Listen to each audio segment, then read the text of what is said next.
दो यार हुंदे ने ते उन्हां दा बड़ा प्यार हुंदा है।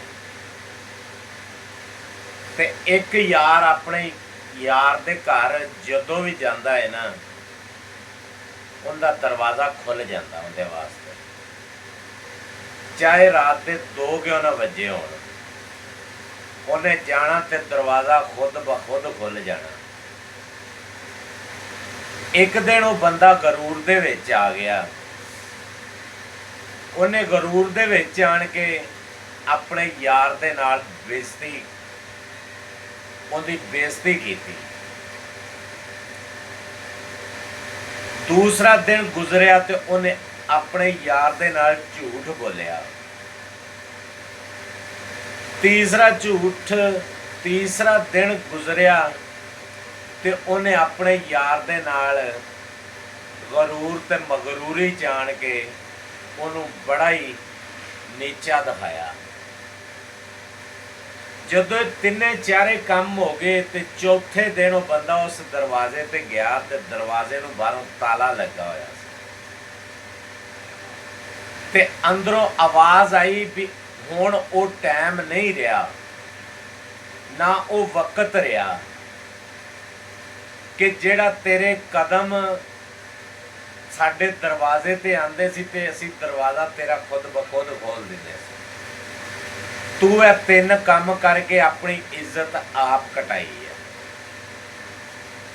इस करके इवें दा काम जदों भी किते करो, यारी दोस्ती रखो, नीयत साफ रखो, दिल दिमाग साफ रखो, अपने आप नूं कदी गरूर दे विच ना लियाओ। जदों भी तुसी गरूर दे विच आओगे ना, उदों तुसी मरना ही है। मरण तो मुताबक के अगले बंदे नाल तुहाडा रिश्ता टुट जाना, वो टाइम नहीं रहना, टाइम बदल जाना।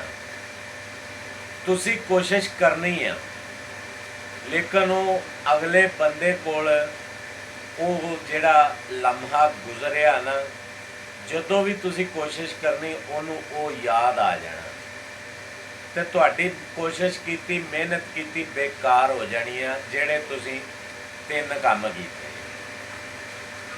हमेशा किसी नाल भी करन तो पहले इवें दा काम या इवें दी हरकत सोच समझ के करिया करो।